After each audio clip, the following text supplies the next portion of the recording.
On today's Exploring History podcast, we'll tell the story of an immigrant and his song that became an American classic.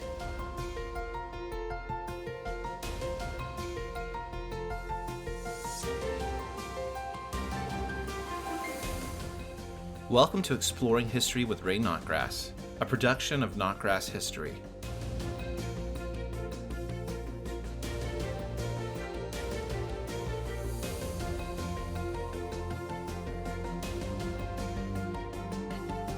The 5-year-old boy watched in horror and confusion as angry men rode into his village.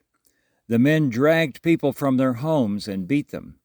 They ransacked the homes and set them on fire, including the home of the little boy and his family. Why, he must have wondered. What have we done? The year was 1893, and the place was Russia. The so-called crime of the people of that village was that they were Jewish. Such attacks, called pogroms, were all too common in Russia at the time. The boy's father made a life-changing decision. The family was going to escape this abuse and move to America. The boy's name was Irving Berlin, Berlin. He was born in 1888, the 8th child in the family. His father was a cantor, a singer in Jewish synagogues. When the family came to America in 1893 and settled in New York City, the father went to work, but the family was still poor. Years later, Israel recalled, "I never felt poverty because I'd never known anything else." The young man did not know any English when he came to this country. Sadly, his father died only a few years later in 1901. Young Israel went out on his own to earn a living so that he could make things easier for his mother. He took up a line of work that followed in his father's footsteps, singing. But Israel did most of his singing as a singing waiter and for tips in saloons. He became familiar with Tin Pan Alley, an area of New York City where songwriters gathered, composed, and tried to become famous and successful. The songs that he sang were Tin Pan Alley songs. But Tin Pan Alley was a rough part of the city, not the best place for a teenage boy on his own. Israel began to write songs, and he revealed an amazing talent for doing so. One handicap he had to overcome was that he could not read or write music. He learned to play the piano, and as he performed a song, someone else would take down the musical notation. In 1907, when he was 19, Israel published his first song. When he saw the sheet music, he noticed that it said, "Words by I. Berlin." He thought this name sounded more American, so Irving Berlin became Irving Berlin. 4 years later, Berlin published Alexander's Ragtime Band. The song sold 1 million copies of sheet music that year, and another million the next year, and the composer Irving Berlin was on his way to a memorable career. Still, Berlin never learned to read or write music. He would always compose on the piano, and someone else would write down the music. Berlin was married in 1912, but his wife died 5 months later from typhoid fever she contracted on their honeymoon in Cuba. In 1914, Berlin wrote his first Broadway musical. After this success, Berlin eventually built his own theater and started his own music publishing company. A few years later, Berlin achieved a dream. He became a U.S. citizen. But the Great War was raging in Europe, and the new citizen found himself drafted into the Army. Berlin was stationed at an Army base near Yaphank, Long Island. His commanding general agreed for Berlin to write a musical that his fellow troops would perform. One of the songs that he wrote for Yip Yip Yaphank was a patriotic tune that Berlin decided not to use because he thought it was too serious for the musical comedy he had written, so he laid it aside in a trunk of other unused tunes. Berlin married again, and he and his wife had 3 daughters. He began to have consistent success with his music. During the 1920s, a new entertainment medium was sweeping the country: motion pictures.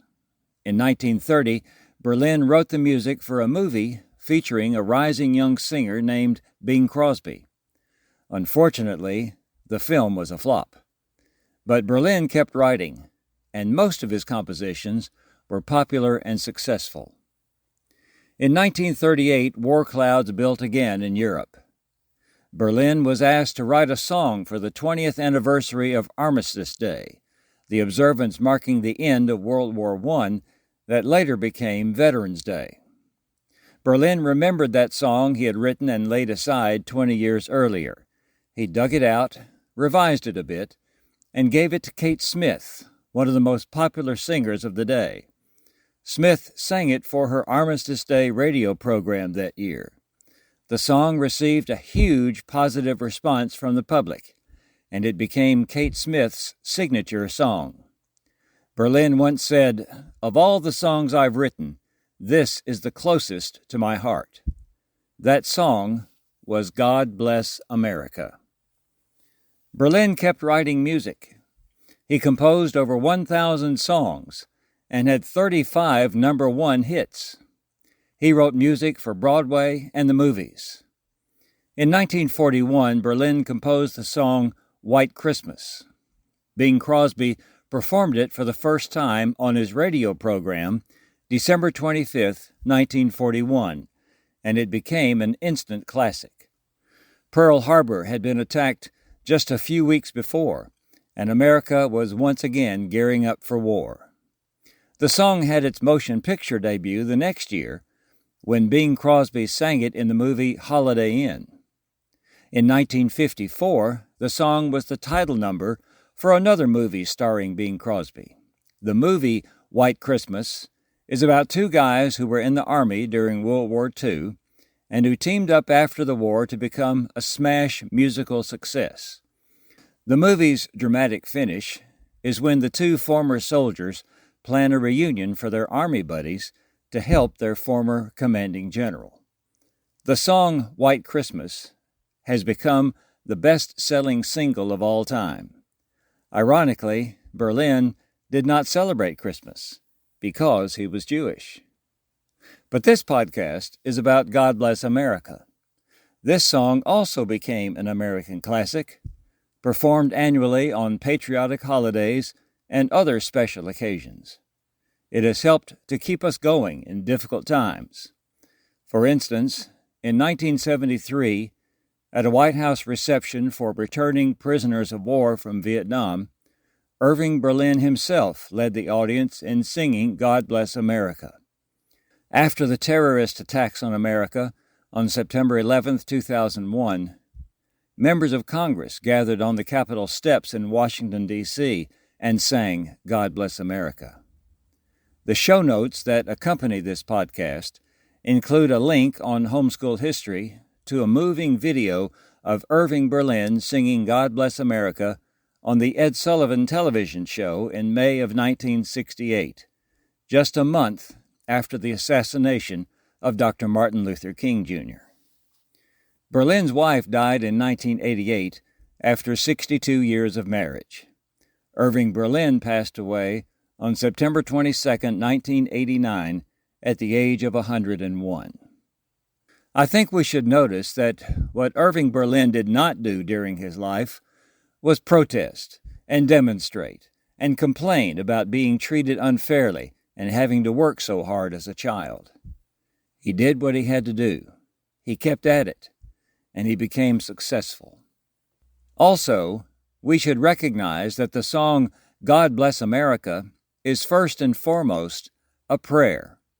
It is an acknowledgement of the wonderful land that I love that God created and to which Berlin came as an immigrant. It is a request that God stand beside her and guide her. It is a song and a prayer that we should carry in our hearts always. I'm Ray Notgrass. Thanks for listening, and God bless America.